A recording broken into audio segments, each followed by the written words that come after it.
Bonjour et bienvenue, c'est Sophia du vlog de la coiffure. Alors aujourd'hui, je vous retrouve en vidéo pour une petite vidéo crêpage. Pourquoi et comment? D'accord? C'est-à-dire pourquoi on va utiliser crêpage et comment on va crêper tout simplement. Donc quand on est débutant dans la coiffure, c'est des choses à savoir. Donc petite base que je préfère expliquer et mettre en vidéo. Alors juste avant de commencer, vous pouvez aussi recevoir gratuitement le guide, le matériel essentiel et indispensable pour apprendre la coiffure, pour vous aider dans tous vos achats de matériel et éviter plein de gaspillage. Donc on va maintenant commencer et parler de crêpage. Alors déjà pourquoi? Donc on peut utiliser le crêpage pour faire des techniques du style tie and dye, painting, etc. pour en fin de compte éviter les démarcations.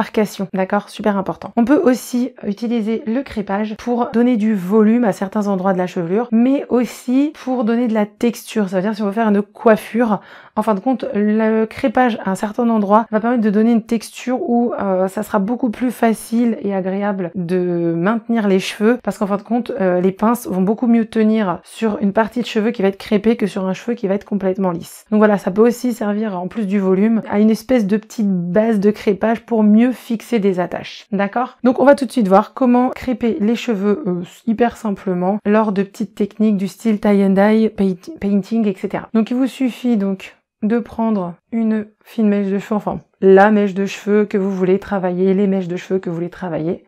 D'accord. Donc après, mis à part la forme que vous voulez donner à votre tie and dye ou à votre painting, en tout cas pour éviter la démarcation, il suffit de prendre votre mèche et là, tout simplement délicatement, un petit peu crêper l'endroit où vous voulez éviter les démarcations, d'accord? Vraiment, vous prenez et vous poussez délicatement. Donc le crêpage, quand même, c'est quelque chose un peu agressif pour les cheveux. Donc, on fait pas ça tous les jours. C'est comme le crêpage pour le volume dont je vais vous parler. Pareil, hein, on fait pas ça tous les jours. Et on fait ça en mode douceur, tranquillement. On évite d'être trop brusque parce que c'est vrai que d'aller en mode crêpage comme une tarée, ça peut clairement bien abîmer les cheveux, d'accord? Donc voilà, on y va vraiment tranquillement.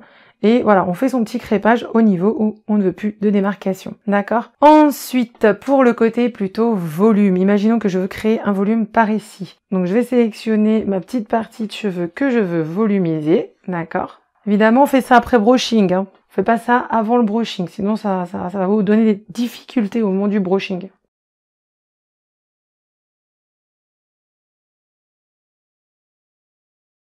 Donc imaginons que je veux donner du volume à cette partie-là. Donc on va commencer à crêper de ce côté-là. Et surtout, très important, on va laisser une petite partie du dessus qu'on ne va absolument pas crêper, qui doit vraiment être nickel et lisse pour quand même être là pour bien cacher le crêpage et ne pas découvrir le crêpage en haut de tête. Parce que là, c'est clair, vous allez avoir du volume, mais très très moche. Hein.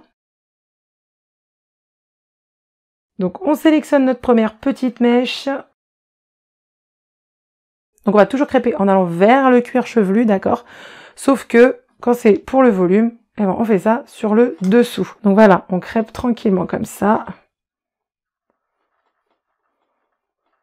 Donc on peut aussi laquer hein, s'il y a besoin. Là, je vous fais un petit truc vite fait. Alors, on évite de crêper sur toute la longueur de la mèche, d'accord? C'est surtout au niveau des racines, dans le cas de volume. Après, si vous avez envie de créer un espace crêpé pour faire une coiffure et pour pouvoir bien faire vos attaches, après en prenant vos cheveux au niveau du crêpage, bon là, évidemment, vous pouvez crêper sur toute la longueur pour avoir une espèce de gros fouillis crêpé sur lequel vous pourrez attacher vos mèches de cheveux plus facilement avec vos pinces. Donc vraiment, quand c'est pour un cas de volume, on se limite quand même vers le bas des cheveux et non pas sur toute la longueur, d'accord? Et là, on recouvre avec notre petite mèche qu'on avait gardée. Bon là, ici, on a notre mèche crêpée de tout à l'heure, qui ne fait pas très jolie.